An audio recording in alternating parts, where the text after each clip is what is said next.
Good evening, and welcome to the Fall 2021 Civic Engagement Public Speaking Contest, hosted by the Department of Communication Arts and Sciences at Penn State University. Twice every year, Penn State hosts this contest in order to recognize students in the introductory public speaking class, CAS 100, for their talents in public speaking. Each section of the class selects one student that they believe is the strongest representative for their section, and then those students then proceed to compete in a semifinal round and a final round, which is what you're about to watch. So this year, once again, because of the pandemic, we have opted to hold this contest through a digital competition. And so rather than all congregating in one big building where we might risk spreading COVID-19, we have instead opted to have students participate by submitting the speeches that they recorded for class, and then for the final round, having students re-record their speeches in the same setting so that they could be on an even playing field. And so putting together this contest was a huge undertaking. 47 different students participated, members of the CAS department judged those speeches, and so many of them contributed their time and labor to watch those speeches, evaluate them, and make decisions about which ones should proceed. On top of that, our assistant director, Kelly Sweeney, put in an enormous amount of time and energy into editing the video that you're watching now, ensuring contact with the various student speakers, ensuring that judges were all coordinated and received the same videos to watch and so forth, and just making sure that every single aspect of this contest would run very well. And so I'd like to thank her for her effort and the enormous amount of time and energy she put into this project.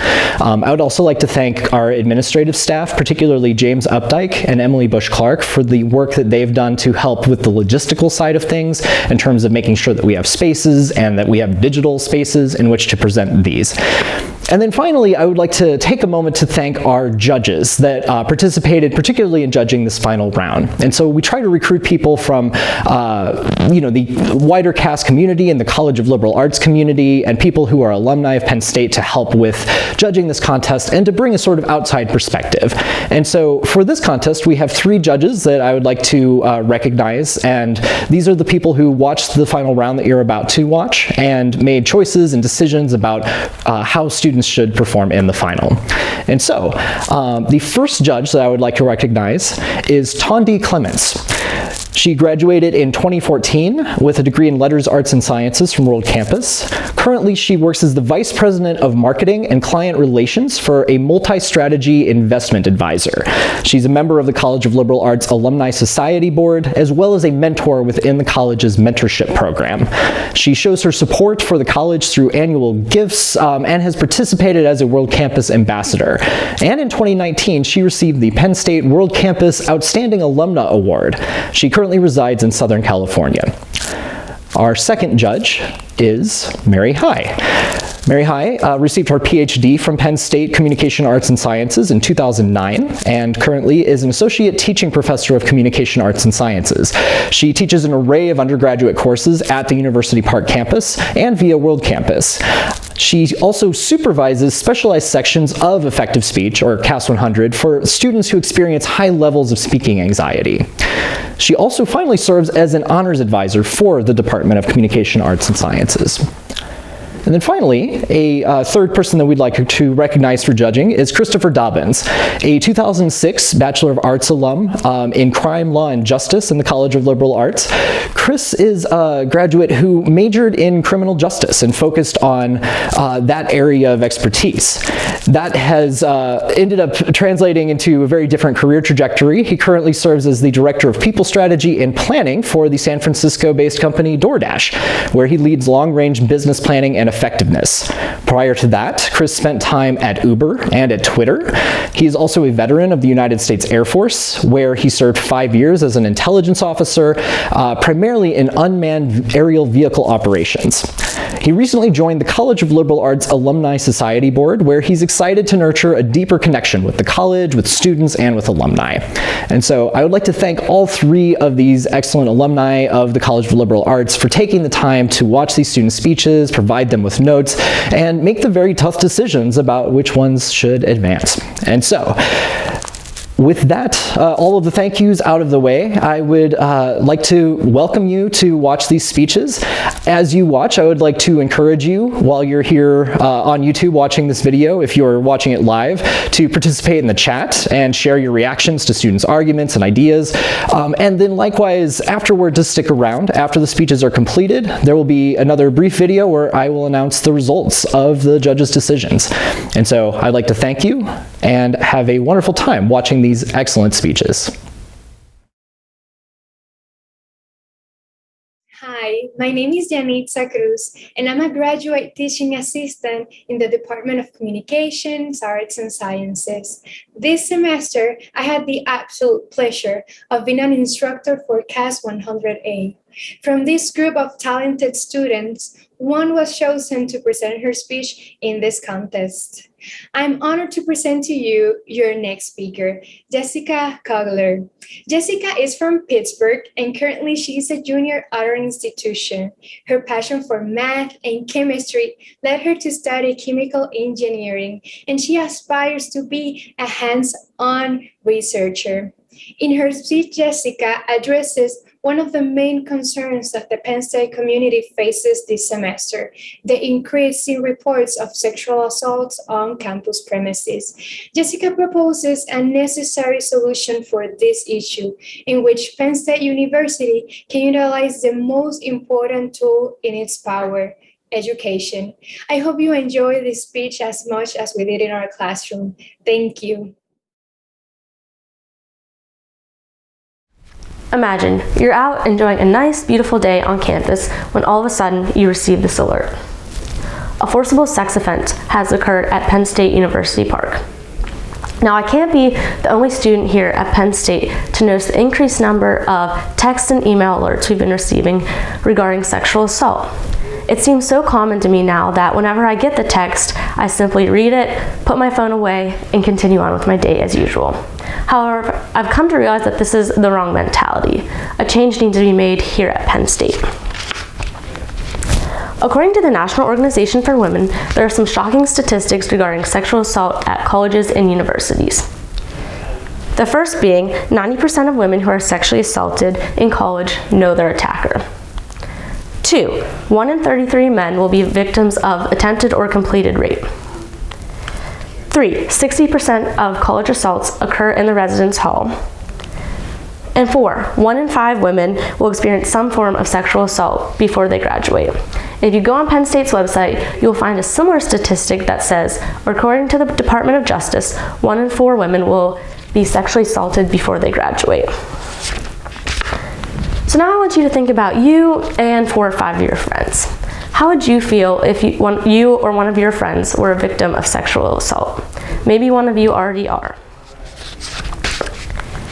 According to Genevieve Carlton, PhD, in understanding sexual assaults on campus, survivors may experience loss of appetite, depression, anxiety, post-traumatic stress disorder, and even suicidal thoughts. These health issues can have an impact on a student's self-esteem, ability to maintain relationships with friends and family, and many other aspects of life, including just getting through college courses in general, which is hard enough as it is. This increased number of sexual assaults here on campus stem from the fact that Penn State is not properly educating its students. In order to decrease these numbers of sexual assaults, Penn State needs to implement a new course that will educate students on all aspects of sexual assault.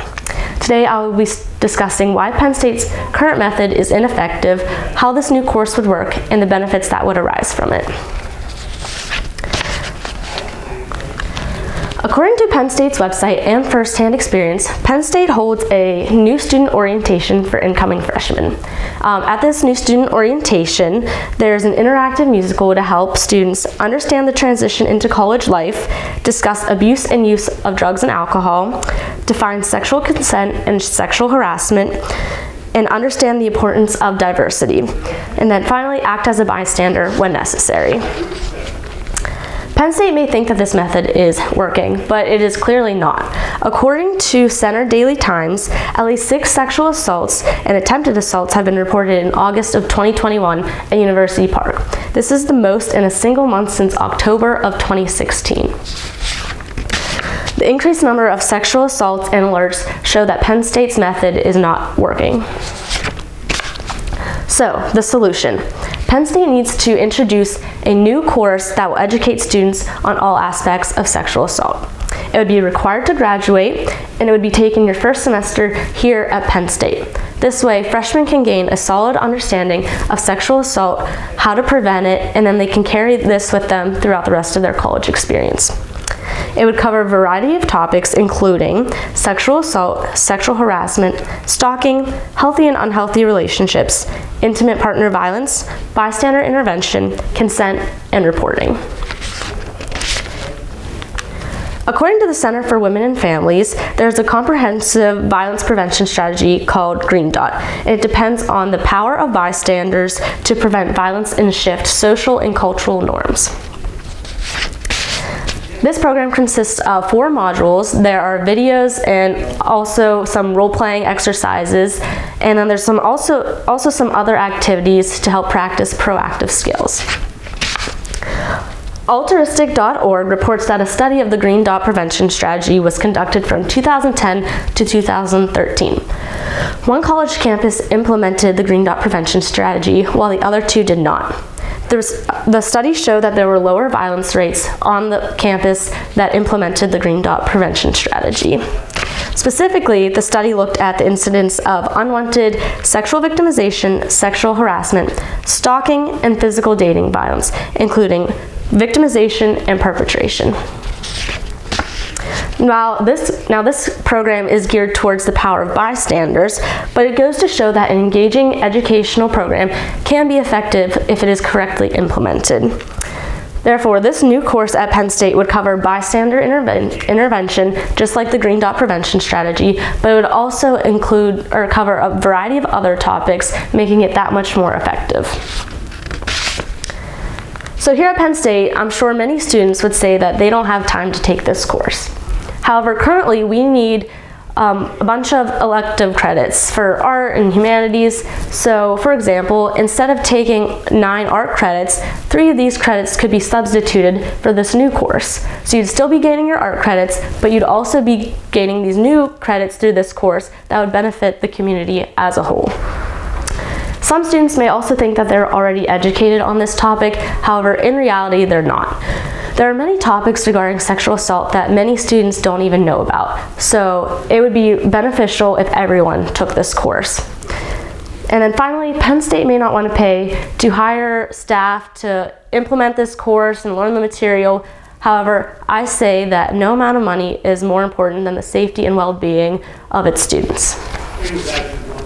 So, the increased numbers show that the current method here at Penn State is ineffective. For students to succeed, they need to be a part of a community that cares about their safety and well-being. Therefore, Penn State needs to adopt this new, effective, engaging course that will teach students about all aspects of sexual assault and how to prevent it. Educating every student will create a safer environment for all of Penn State. Thank you. What if during a busy day of classes, you go to the dining hall for your 30 to 40 minute lunch break to get something to eat, and when you get there, you can't access any food? Well, Lindsay Conrad, a first-year student from Berks County, Pennsylvania, double majoring in labor and human relations and Spanish, highlights this problem and its cause. Listen in her speech to her creative solution.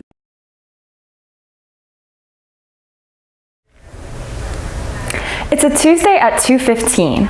You just got out of a 3-hour class and you're starving. You run over to the hub to grab a quick meal. However, the lines are very long. You try to order food on the Penn State Eats app, but it says that your food won't be ready for another hour. This problem is a personal struggle of mine and for thousands of other students who are in class during dining hall hours at Penn State University Park. My research shows that this problem is closely tied to the staff shortage as a result of the COVID-19 pandemic, and that this issue is one that many universities are facing across the country. Although the Penn State Eats app has helped ease the burden of long lines for some, it only works during limited hours, and it does not solve the underlying problem of the campus-wide dining staff shortage, which is why I propose a policy mandating that all ordering be done through the Penn State Eats app or at kiosks on location. I'm going to identify and explain this problem, how it harms students, how it's caused by the COVID-19 pandemic, and my thorough policy that will lead to a faster and more efficient dining experience at Penn State. The problem of long lines is an inconvenience to students who run on tight schedules. Orders piling up on the Penn State Eats app does not help this problem. Instead, it causes restaurant workers to split their time between in-person and online orders, which can be overwhelming. Julia Mertes, a reporter for the Daily Collegian, reports in a 2021 article that students are facing excessive wait times for food on campus this semester. These lines are so inconvenient that some don't even bother ordering food at all. If students are skipping meals or eating quick snacks to tide them over, it could lead to some serious consequences. Sarah Wu, a correspondent for the Boston Globe, interviewed Yu Wei Wang, a research director at the University of Maryland, in 2021. In this interview, Wang reveals that his research shows that hungry students are more likely to fail assignments and exams and have lower grades overall. Students are more at risk of this due to the inefficient process of ordering food, which started during the fall 2021 semester. With that said, the underlying issue of the restaurant staff shortage has been going on since restaurants reopened after the COVID-19 shutdown. Luckily, Hub restaurant owners and the Director of Residential Dining have the jurisdiction to turn this problem around by implementing my policy. My policy concerns the issue areas of dining and food service on college campuses, which have been impacted by the worker shortage. In fact, the Associate Director of Residential Dining at Penn State is currently looking to hire 35 full-time staff members and about 1,100 part-time student workers, as stated in an interview with Mertes. The Associate Director explains that a possible cause of the dining staff shortage is due to a decreased on-campus living population last school year. This all started with the accidental cause of the COVID-19 pandemic. On a national level, the food service industry has been hit hard since the pandemic began. Susan Ladika, a writer for CQ Researcher, reports in a 2021 article that prior to the pandemic, the food service industry employed more than 8 million people, but more than 6 million of those people lost their jobs as the country shut down. Once restaurants reopened, those workers who left the restaurant industry are now employed in different careers. As the restaurant industry fought on, many business owners decided to implement takeout options for customers, according to Dr. Annalise Goger and Dr. Tracy Haddon-Lowe in a 2021 article for Brookings. This increase in the use of takeout orders made the use of apps like the Penn State Eats app even more common and convenient. Now that restaurants have opened in-person dining, takeout orders have decreased, but not on college campuses. This is why I would like to propose a system change affecting all Hub restaurants on the Penn State Eats app. With my policy, all ordering must be done through the app, so restaurants don't have to worry about customers ordering on location as well. For customers wanting to order on location, self-service kiosks will be installed. Next, I will use inducements to incentivize working at Hub dining locations. First, Penn State will provide a free meal with each shift to a student who works at a Hub dining location. And secondly, Penn State will provide a 50-cent raise with each semester that student continues to work at the dining location. This will address the problem of short-staffed restaurants. Lastly, to educate students about these job opportunities, I will use a capacity builder. Penn State Dining Services will send out weekly emails about position openings. These emails will also highlight incentives of working at the Hub dining locations and include tips about how to best use the Penn State Eats app so that students receive their food at their desired time. There are only two issues with feasibility. First, Andrew Mosler, a writer for business.org, reveals in a 2021 article that kiosks may have monthly costs on top of their base equipment costs. Kiosks range from about $1,500 to $5,000, and fees for payment acceptance could reach as much as $520 per month. Paying one employee to work at the hub for a month would cost about $480. The second problem is customer response. Gretchen Gavitt, a senior editor at the Harvard Business Review, explains in a 2015 article that customers feel more important if they have a face-to-face interaction, and kiosks eliminate this ability. Despite these problems, my research shows that the efficacy of my policy is strong. Gavitt reports that Taco Bell has discovered orders made at kiosks are 20% pricier than orders made by cashiers. This is mainly because customers feel more comfortable selecting additional ingredients when they order at a kiosk. In addition to pricier orders, kiosks eliminate the need for a cashier, meaning these employees can now help prepare orders. This will allow orders to be made faster and more of them to be filled. It also means that restaurants don't have to hire as many employees. There's strong support that my incentives will work as well. Kim Kozlowski, a reporter for TCA Regional News, states in a 2021 article that Michigan State University is also facing problems with their dining halls. They are providing free meals during each shift to alleviate this problem, and things have improved there. Mike Bulzacka, an editor of Food Management, reports in a 2021 article that Grand Valley State University and Appalachian State University are providing free meals to their student workers as well. ASU is also giving their students a raise for each semester that they continue to work at a dining location. Combined with my emails about open positions, these incentives should work to ease the staff shortage at Penn State as well. Overall, my policy mandating that all ordering be done through the Penn State Eats app or at kiosks on location will ease the burden of long lines for students by making the process of filling food orders more efficient for restaurant workers. My incentives will combat the dining worker shortage, which is the main cause of this problem. Lastly, educating students about these job opportunities and incentives at hub dining locations will lead to more applicants. If my policy is implemented, Penn State will be able to provide students with a faster and more efficient way to order food whenever they need it.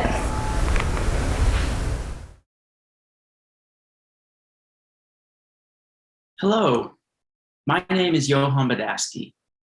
This semester, I had the pleasure of teaching our next speaker, Isabel Hatch. Isabel is a sophomore in the Smeal College of Business, where she intends to major in finance. In her speech titled Campus Safety at Penn State, Isabel outlines the problem of safety at Penn State's University Park campus and offers a policy solution in the form of a personal app to keep members of our community safe. Please welcome Isabel Hatch. Do you feel safe here on campus? For too many Penn State University Park students, the answer to that question is no. And that is due to the fact that despite Penn State's already existing policies to create a safe environment, campus safety is still a problem here. Which is why my policy is that Penn State creates a personal safety app that students can choose to get and download to their mobile devices in order to have access to help regardless of where they are on campus. In my speech today, I'm going to talk to you about three things. First, the gravity of the problem that is safety here at Penn State. Second, current policies that Penn State has already put into place in order to counteract that problem. And third and finally, I'm going to talk to you about my policy, which is the personal safety app created by Penn State, that should be added to the resources available for students in order to feel safe here on campus. So let's dive right into the problem. In 2019, SafeHomes.org found that Penn State had the highest violent crime rate amongst all universities in Pennsylvania. When this data came out in 2019, local reporter David Kaplan from We Are Center PA News compared our violent crime rate to that of Harrisburg Community College, which had the lowest crime rate. Our violent crime rate is 1.23 per every 1,000 students, whereas Harrisburg Community College has a 0.05 per every 1,000 students. That's the difference between our violent crime rates between the highest ranked school and the lowest ranked school. When Sarah Pays from Center Daily Times found the data from 2019 from safehomes.org. She reported by listing out all the violent crimes that had happened on campus the previous year in 2018. The one that stands out the most, because it happened the most often and had the greatest quantity, were the 49 cases of reports of rape. But that was from 2019. So how do we know that this is still a problem here on campus today? Well, for this, I'm going to show you a screenshot of a timely warnings alert I was sent this semester. The timely warnings alerts are a Penn State official alert system that notifies students every time a violent crime is committed on campus. It gives details such as what the crime was, where it was committed, and when it happened. This semester alone, students have received 25 alerts about 25 different crimes that happened from August 22nd to November 16th. Out of those 25 separate cases, 24 of them were forcible sex offenses that happened, the vast majority of them happening in or around the on-campus dorms. So obviously safety here is a problem. So let's talk about what Penn State is doing to solve it. If you look at a guide to safety resources at Penn State on Penn State's official website, you will see a list of all the resources students have access to in order to feel safe on campus. The two that I'm going to talk to you about today are the Blue Light System and the Safe Walk Service. The Blue Light System is one that's a nationwide system, and the way it works is if a student feels unsafe or anyone feels unsafe on campus, they go up to one of the blue lights, they push a button, the button automatically notifies the campus police that a student or person feels unsafe, and at that point the police try to get to that location as fast as they can. It's an immediate notification. Once the button is pushed, police are notified. This is a system that is put on universities and colleges all over the country and has had positive reactions.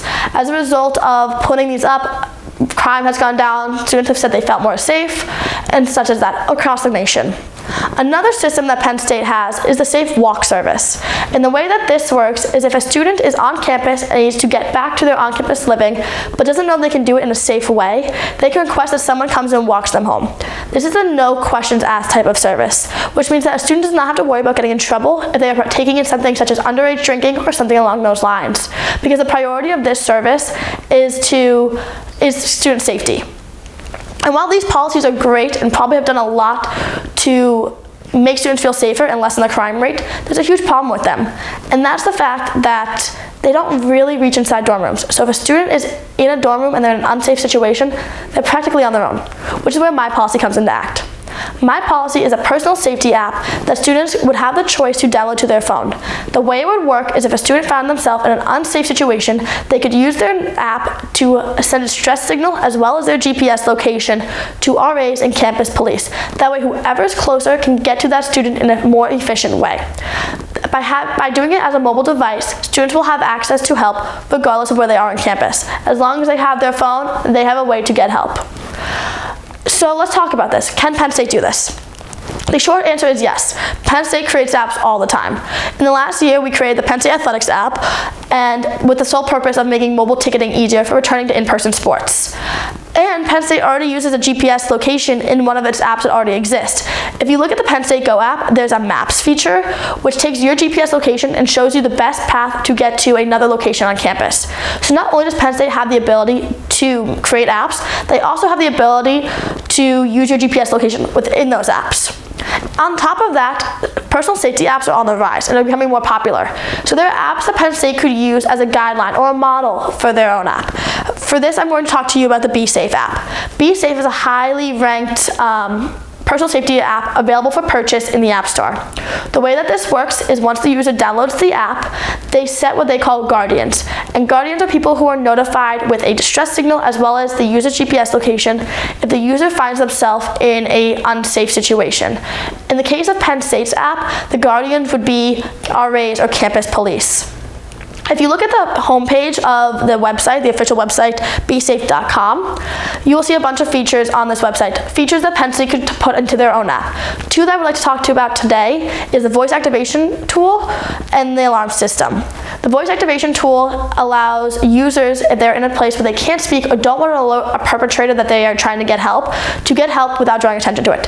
Meaning that they set a phrase or a word that will trigger the app to send their distress signal and their GPS location to their guardians. The other feature is an alarm system, which allows people or users to click the button and set off an alarm on their phone that only they can turn off. That way, if they're unsafe, they can draw attention to themselves. So Penn State can make apps. They can use your GPS location within those apps, and the technology for personal safety apps such as that you use in Be Safe already exists. So Penn State really just has to create the app. And it's important that they do it because students and parents both worry about safety on campus, and they're justified. In the most recent data, 2019 by safehomes.org, we were ranked highest in terms of violent crime rate of all universities in Pennsylvania. Students deserve to feel safe on campus, which is why my policy of creating a personal safety app that students can choose to download will not only allow students to feel safer, but it will also lower the crime rate. That way students can get help regardless of where they are, and that especially in dorms where the vast majority of these crimes are committed. Penn State University prides itself on its ability to offer so many opportunities to so many people. So why doesn't it offer us the opportunity to have safety regardless of where we are on campus, especially within the walls of dorm buildings? Thank you. Hello, my name is Jackie Janico, Associate Teaching Professor of Applied Linguistics, and it is my sincere pleasure to introduce you all to our next speaker. Despite only being in her first semester here at Penn State, she is indeed a finalist, a well-deserved honor. Today, she's going to talk to you about the lack of support for bereaved students here at Penn State. Without further ado, Manasi Mater.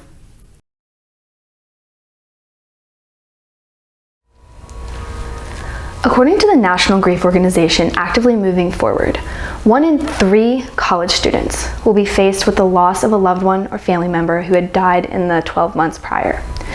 Now, when you apply this statistic to a place like Penn State with a student body of over 64,000 college students, this leaves about 15,333 students left with those feelings of pain and grief. Now, Penn State does not have the adequate enough or efficient enough resources to meet the needs of all of these grieving students. Today, I'm going to be talking to you about the problem with Penn State's current lack of resources and efficiency in them, and how they add more stress onto a student's plate. And then I'm going to be talking to you about what resources Penn State currently has in place and where they fall short.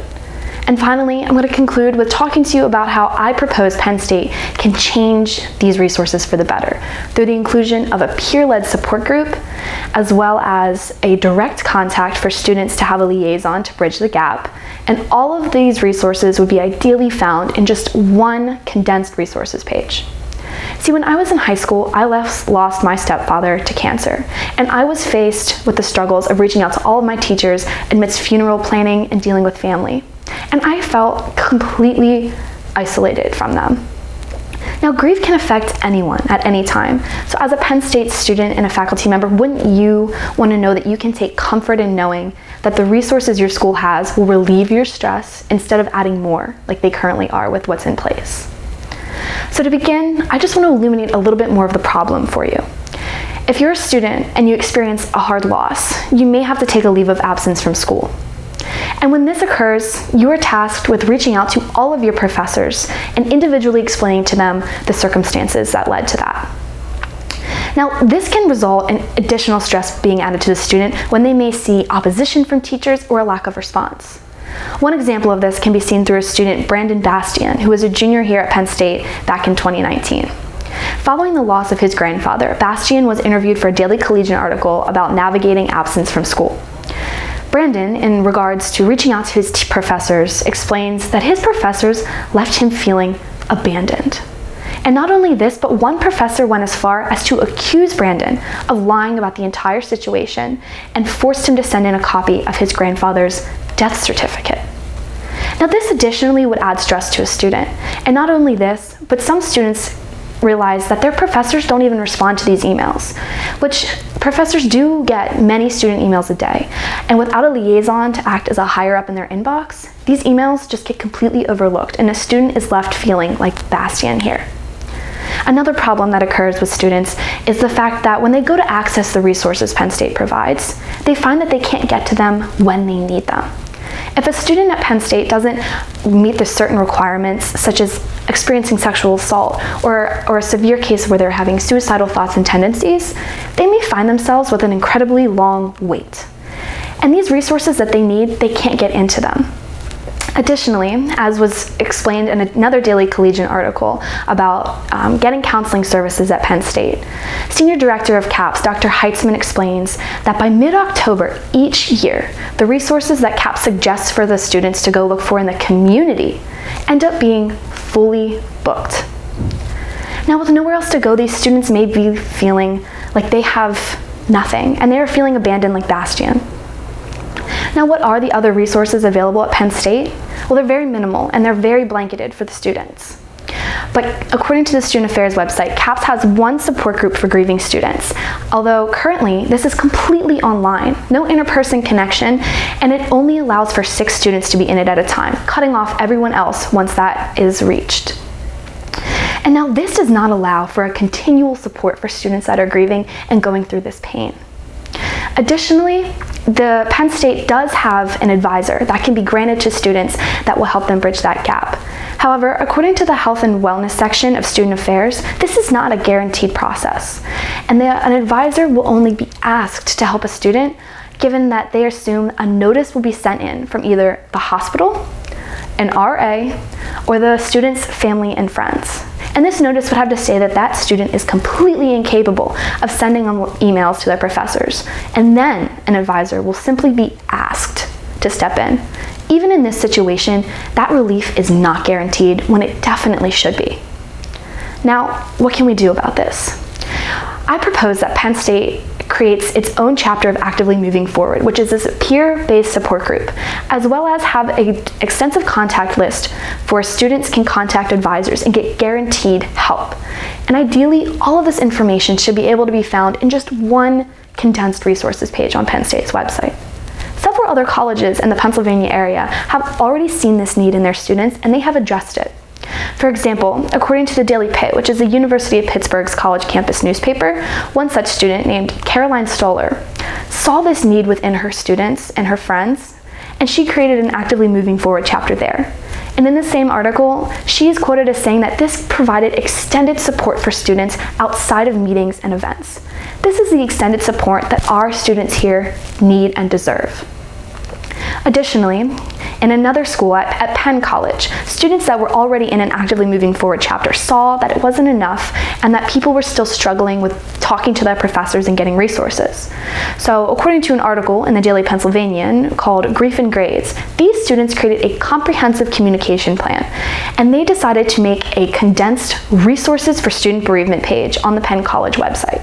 Now this went up in 2017, and it includes a list of their Actively Moving Forward meetings, as well as an extensive list of contacts for students to get in touch with a liaison per their academic college.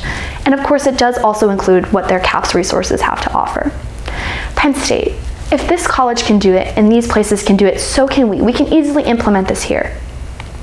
As you can see, the resources at Penn State are lacking, and they're not enough to help our grieving students. But we can change that. We can follow in the lead of these other colleges and give the students the relief that they deserve. Through my policy implementations of getting a peer-led support group Actively Moving Forward implemented and getting direct contact for students that is guaranteed for a liaison to help them bridge the gap between them and professors, and having all of this be in one easy-to-find webpage, we can help our students. See, 1 out of every 3 college students may be faced with the loss and grief. But with my policy implementations here, they don't have to feel so alone. Thank you.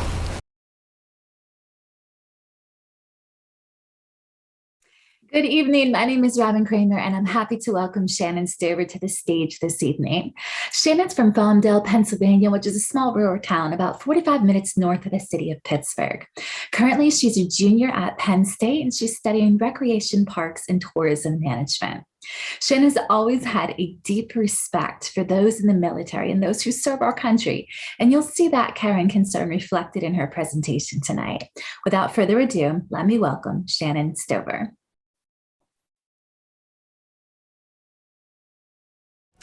Imagine going to school, but first taking care of your children and then dropping them off at daycare before starting your own school day. Imagine walking around campus and feeling like you're totally different from everyone else around you. Imagine spending your young adult years, whether it's your teens, 20s, or maybe even your 30s, living overseas in an active war zone, fighting for your country and risking your life, and then trying to become a student again after these traumatic experiences. These are exactly the type of issues that our student veterans face as they try to acclimate back into the civilian society following their active duty. The student veteran population is often overlooked or not recognized as they try to transition back into the civilian world following their active services. The suicide rate within this demographic is unfortunately high, and many student veterans are left looking for help wherever they can find it. Thus, today I am proposing a plan called Operation Brave to help our student veterans feel that sense of belonging once again. I will first begin with defining some of the details behind this issue. Then I will move into some of the causes that lead to this main problem, and finally I will discuss the structure behind my solution. So first, the problem. Many student veterans struggle to find that sense of identity on their college campuses. In 2019, the Post-Secondary National Policy Institute found that over 650,000 veterans pursued higher education following their active duty in the previous year in 2018. Thus, this is a large demographic of students facing these issues. Secondly, in 2011, Patricia Klein reported for the Air Force Times at the University of Utah about a research study conducted on the student veteran population on this college university. The researchers studied 525 student veterans, with 98% of them being deployed to either Afghanistan or Iraq. The researchers found that, quote, 46% of these students contemplated suicide, 20% indeed planned a suicide attempt, and finally 7.7% actually attempted suicide. The article goes on to compare these statistics to the general student body at the University of Utah. The researchers found that, quote, 6% contemplated suicide and only 1.3% actually planned a suicide attempt. So in comparison, the staggering differences between these statistics shows just how serious this issue is. And this is only on one college university. Aside from suicide rates, student veterans struggle to find that sense of identity on their college campuses. In 2021, Cole Schreiber wrote for the University of Wire at Westminster about student veterans' testimony regarding their transition back into a school lifestyle. One veteran, Shay Harris, reported, quote, "I just don't know why I am struggling with finding my identity. I feel that I was in one culture and now I'm in a completely different one." The article goes on to include countless testimonies just like Shay's, and this same issue is also occurring here at Penn State. In fall of 2021, the Office of Veteran Programs here at Penn State surveyed the student veterans during their first year seminar course regarding their transition and how things were going getting back into the school lifestyle. The student veterans here at Penn State reported, quote, "Time management is often my biggest obstacle." A student veteran is often quite different from the average college student. They're typically older, some of them are married or even have children, and many of them have full-time jobs besides being a student to provide for their families. Thus, their schedules are quite cumbersome in a very different way compared to the average college student, leaving little room to find that sense of identity as a student. So with this information in mind about the problem at hand, I will next move into my second point about some of the causes that lead to this issue. The main underlying message I found throughout my research was a lack of understanding or awareness of how to support this demographic. In 2016, Sebastian Junger, who was a former wartime journalist, reported in his TED Talk titled, "Our Lonely Society Makes It Hard to Come Home from War," that the American society is often prone to alienating people instead of including them in our culture. He found that soldiers have a strong sense of camaraderie within their units or platoons. Therefore, when they try to transition into the civilian world, they go from feeling like such a strong part of our team to feeling utterly alone. And these feelings of loneliness can lead to sadness or depression or feeling truly lost in your own skin, which is exactly how many student veterans report feeling on their college campuses. Secondly, in 2012, Alex Horton reported in his article titled, "Lonely Men on Campus, Student Veterans Struggle to Fit In," that, quote, "the normal student graduates high school and goes on to college to experience those tough life moments to harden their character and prepare them for the future." Now, he took this generalization and compared it to the veteran population and found the veterans have already gone through this. They've experienced these tough life moments at a much more intense level compared to the average student. Thus, it is difficult to create a connection between these two groups, since it is seemingly impossible to replicate the veterans' experience in the classroom. Thus, with this disconnect, many veterans are left feeling truly alone on their campuses. So now that you understand that some of the causes that lead to this main problem, I will move into my final point about the structure behind my solution. I am proposing a plan called Operation Brave to help our brave soldiers feel like they belong again. My plan includes 3 steps.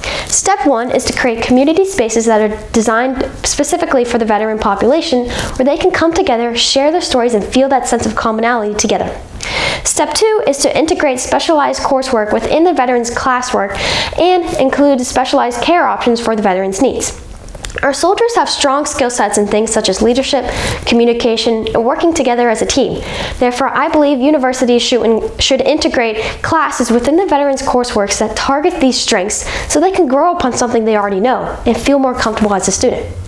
Secondly, I also believe there should be specialized care options to help our veterans feel and express what they truly need, including therapists that are trained to help our veterans so they can vocalize their stories and feel like their voices are finally heard. Step 3 is to improve awareness on university information sources such as their website. Therefore, when prospective student veterans are looking for a university to attend, they can find where and how they can find help on their college campuses before it reaches that suicide thought point, and in turn, reducing the suicide rate within this demographic. A similar plan was implemented at the University of Utah in 2021. According to the U.S. Federal News, the University of Utah partnered with an external organization called Pilot to create a Student Veteran Success Center. The article includes numerous testimonies about the huge success of this. The veterans finally felt welcomed, properly engaged, and truly felt like they were in common with each other and they could share their stories and finally felt welcomed. So since this program is so successful at the University of Utah, I believe that my plan, which takes it just a step further, can be implemented on college universities all across our nation, including Penn State. So in conclusion, today I have shared the severity of the issues surrounding the transition for student veterans back into a school lifestyle. I believe that my plan, Operation Brave, will help create an effective and smooth transition for our student veterans. It is my belief that we should help those that fight to keep America the land of the free and home of the brave feel at home once again. Thank you. Hi, my name is Robin Kramer, and I'm delighted to introduce our next speaker of the evening, Ayanna Foreman. Ayanna hails from Philadelphia, Pennsylvania, and she's currently a third-year photojournalism major. In her limited spare time, you'll find Ayanna helping her residents as she's an RA on the Penn State campus. I hope you enjoy her presentation. Let's welcome Ayanna Foreman to the stage.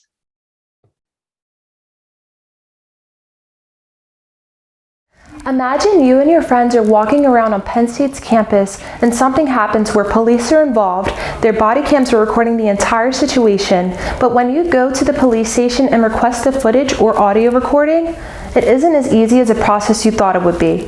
Or even worse, they deny your request. You're now thinking, wait, but isn't police body cam footage accessible to the public? You'd think this be the case since body cams were made for the public, but unfortunately, this isn't the case. Accessing body cam footage in PA is very difficult to do. Like I said earlier, body cams started so police could be transparent with the public and so the public could hold police and others accountable, but it's hard to do so if there isn't any footage to be seen publicly from the body cams. And in November 2018 Morning Call article written by Riley Yates, Melissa Malusky, an attorney for the PA News Media Association, says, the reason that body and dash camera video is created in the first place is an accountability tool.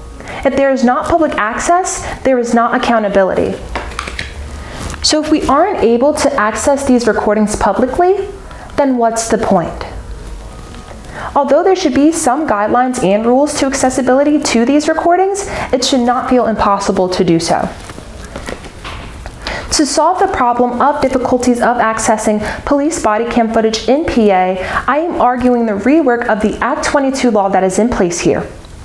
I will be doing this through the problem, existing plan, counterplan structure. I will briefly state the problem again, explain specifically what the Act 22 law is and how it works, and finally, offer a counterplan to Act Law 22. So to begin, the problem. The problem is that we have body cams in most police departments in PA, yet the recordings from them rarely see the light of day. And why is this? Because of the Act 22 law that was placed in July 2017 here in PA. I will now be going over specifically what the law is and how Act 22 works. On the Pennsylvania General Assembly website, Act 22 of 2017 states, an individual who requests an audio recording or video recording made by a law enforcement agency shall, within 60 days of the date when the audio recording or video recording was made, serve a written request to the individual who is designated as the open records officer. And this has to be in the form of personal delivery or certified mail with proof of service. And also, according to the Office of Open Records, the 2017 Act has a fee attached to it if a person is denied a request, and this is a fee of $125. And sadly, these requests rarely get seen by the Office of Open Records. So not only are you on a time crunch, but you must write a request that might not even get seen by the person who has the authority to accept or deny it. And on top of that, if denied, you have to pay a fee. There are so many people who are upset with how this law works, even those with the jurisdiction to fix it. In a September 2017 article from the Daily Item written by John Finnerty, many expressed their dismay of the new rules. Holly Lubart, Director of Legislative Affairs for the PA News Media Association, says, "While there is language in the Act that suggests public access is possible, the fact remains that the bill creates a significant and in most cases insurmountable barrier to public access." The same article also says the American Civil Liberties Union objects to the laws because it undermines public trust by creating a new, confusing process for getting access to body cam footage.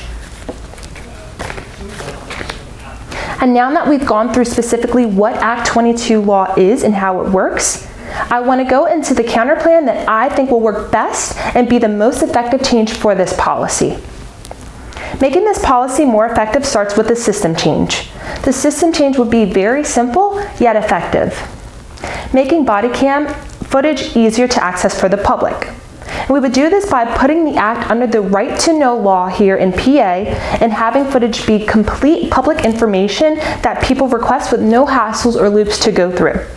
This rework is the most effective and best counterplan for this policy because it's been proven in other states that this is feasible, works effectively, and holds police and others involved accountable in a transparent way.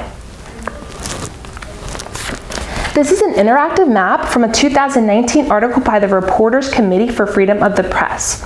And this shows the current status legislation and police department policies regarding public access to police body-worn cameras around the U.S. under public record laws. And they also have a color key to show what each state's colors mean.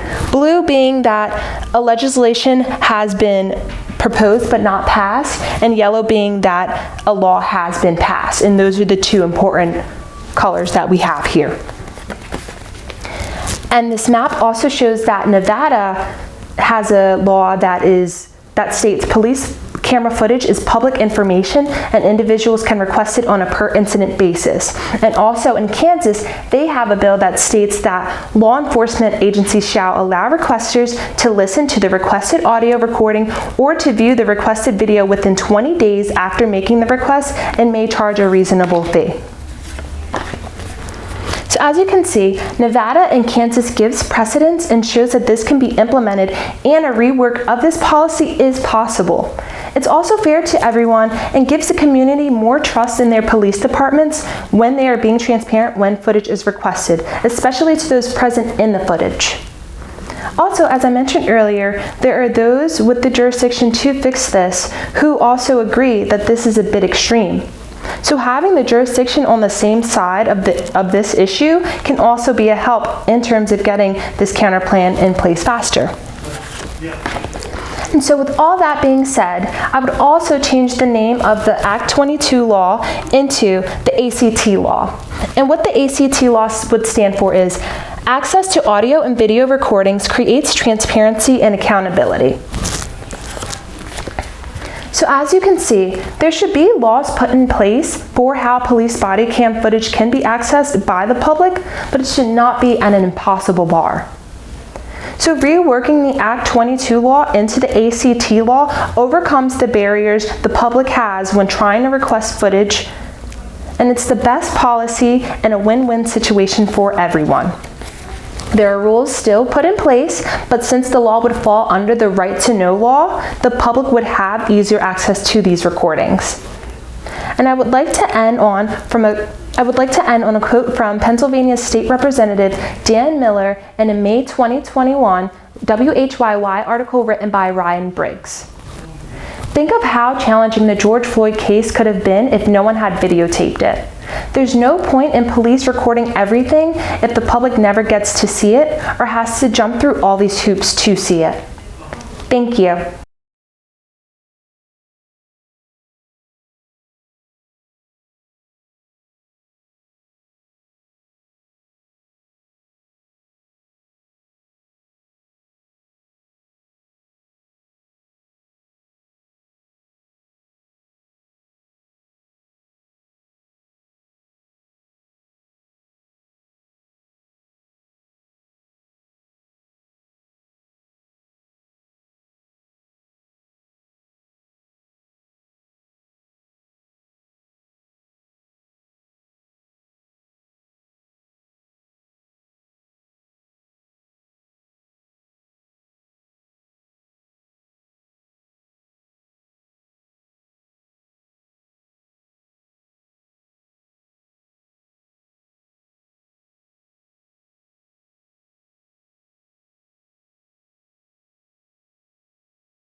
Welcome back, and thank you for taking the time to stick around to learn the results of this contest that you just watched.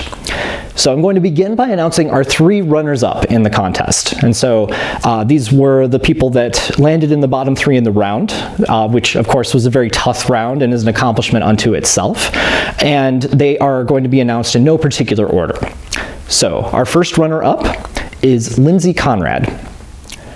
Our next runner-up is Ayanna Foreman. And finally, our last runner-up is Jessica Kugler. So once again, congratulations to all 3 of them for the energy that they put into this contest and for developing these exceptional speeches that ranked highly among all of their peers. And now I will go ahead and announce the top 3. So our 3rd place competitor is Manasi Mater. Our 2nd place competitor is Shannon Stover. And finally, the winner of this year's Civic Engagement Public Speaking Contest is Isabel Hatch. So please give your congratulations to all of these competitors. They did an excellent job of participating in this contest, and I would like to thank all of you for taking the time during this very busy time of the school year to watch some awesome student speeches and give them the recognition they deserve. So thank you very much, and have an excellent evening. Thank you.